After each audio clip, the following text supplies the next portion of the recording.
தொடக்க நூல் அதிகாரம் 1. கடவுள் உலகை படைத்தல். தொடக்கத்தில் கடவுள் விண்ணுலகையும் மண்ணுலகையும் படைத்த பொழுது மண்ணுலகு உருவற்று வெறுமையாக இருந்தது. ஆழத்தின் மீது இருள் பரவி இருந்தது. நீர்த்திரளின் மேல் கடவுளின் ஆவி அசைந்தாடி கொண்டிருந்தது. அப்பொழுது கடவுள் ஒளி தோன்றுக என்றார். ஒளி தோன்றிற்று. கடவுள் ஒளி நல்லது என்று கண்டார். கடவுள் ஒளியையும் இருளையும் வெவ்வேறாக பிரித்தார். கடவுள் ஒளிக்கு பகல் என்றும் இருளுக்கு இரவு என்றும் பெயரிட்டார். மாலையும் காலையும் நிறைவுற்று முதல் நாள் முடிந்தது. அப்பொழுது கடவுள் நீர்த்திரளுக்கு இடையில் வானம் தோன்றுக, அது நீரினின்று நீரை பிரிக்கட்டும் என்றார். கடவுள் வானத்தை உருவாக்கி வானத்திற்கு கீழுள்ள நீரையும் வானத்திற்கு மேலுள்ள நீரையும் பிரித்தார். அது அவ்வாறே ஆயிற்று. கடவுள் வானத்திற்கு விண்ணுலகம் என்று பெயரிட்டார். மாலையும் காலையும் நிறைவுற்று இரண்டாம் நாள் முடிந்தது. அப்பொழுது கடவுள் விண்ணுலகுக்கு கீழுள்ள நீர் எல்லாம் ஓரிடத்தில் ஒன்று சேர உலர்ந்த தரை தோன்றுக என்றார். அது அவ்வாறே ஆயிற்று.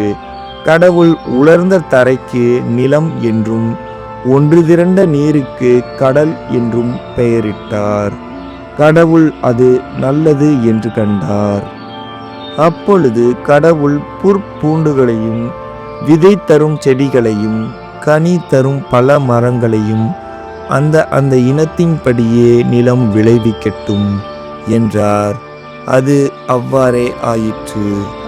புற்பூண்டுகளையும் விதையை பிறப்பிக்கும் செடிகளையும் கனி தரும் மரங்களையும் அந்த இனத்தின்படி நிலம் விளைவித்தது. கடவுள் அது நல்லது என்று கண்டார். மாலையும் காலையும் நிறைவுற்று மூன்றாம் நாள் முடிந்தது. அப்பொழுது கடவுள் பகலையும் இரவையும் வெவ்வேறாக பிரிப்பதற்கும் காலங்கள் நாள்கள் ஆண்டுகள் ஆகியவற்றை குறிப்பதற்கும் விண் விரிவினில் ஒளிப்பிழம்புகள் தோன்றுக, அவை மண்ணுலகிற்கு ஒளித்தர விண் விரிவினில் ஒளிப்பிழம்புகளாக இருக்கட்டும் என்றார். அது அவ்வாறே ஆயிற்று. கடவுள் இரு பெரும் ஒளிப்பிழம்புகளை உருவாக்கினார். பகலை ஆள்வதற்கு பெரிய ஒளிப்பிழம்பையும் இரவை ஆள்வதற்கு சிறிய ஒளிப்பிழம்பையும் மற்றும் விண்மீன்களையும் அவர் உருவாக்கினார். கடவுள் மண்ணுலகிற்கு ஒளித்தர விண்ணுலக வானத்தில் அவற்றை அமைத்தார். பகலையும் இரவையும் ஆள்வதற்கும் ஒளியையும் இருளையும் வெவ்வேறாக பிரிப்பதற்கும் அவற்றை அமைத்தார். கடவுள் அது நல்லது என்று கண்டார். மாலையும் காலையும் நிறைவுற்று நான்காம் நாள் முடிந்தது. அப்பொழுது கடவுள் திரளான உயிரினங்களை தண்ணீர் தோற்றுவிப்பதாக, விண்ணுலக வானத்தில் நிலத்திற்கு மேலே பறவைகள் பறப்பனவாக என்றார். இவ்வாறு கடலின் பெரும் பாம்புகளையும் திரளான நீரில் நீந்தி வாழும் உயிரினங்களையும் இறக்கையுள்ள எல்லாவித பறவைகளையும் அவ்வவற்றின் இனத்தின்படி கடவுள் படைத்தார். கடவுள் அது நல்லது என்று கண்டார். கடவுள் அவற்றிற்கு ஆசி வழங்கி, பழுகி பெருகி கடல் நீரை நிரப்புங்கள், பறவைகளும் மண்ணுலகில் பெருகட்டும் என்றுரைத்தார். மாலையும் காலையும் நிறைவுற்று ஐந்தாம் நாள் முடிந்தது. அப்பொழுது கடவுள் கால்நடைகள் ஊர்வன காட்டு விலங்குகள் ஆகியவற்றை அவ்வவற்றின் இனத்தின்படி நிலம் தோற்றுவிப்பதாக என்றார். அது அவ்வாறே ஆயிற்று.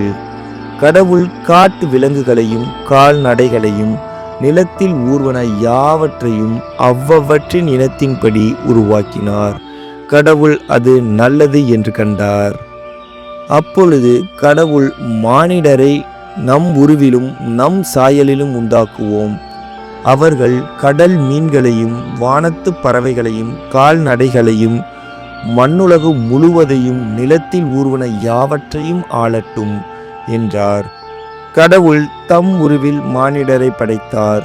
கடவுளின் உருவிலேயே அவர்களை படைத்தார். ஆணும் பெண்ணுமாக அவர்களை படைத்தார். கடவுள் அவர்களுக்கு ஆசி வழங்கி, பலுகி பெருகி மண்ணுலகை நிரப்புங்கள், அதை உங்கள் ஆற்றலுக்கு உட்படுத்துங்கள், கடல் மீன்கள், வானத்து பறவைகள், நிலத்தில் ஊர்ந்து உயிர் வாழ்வன அனைத்தையும் ஆளுங்கள் என்றார்.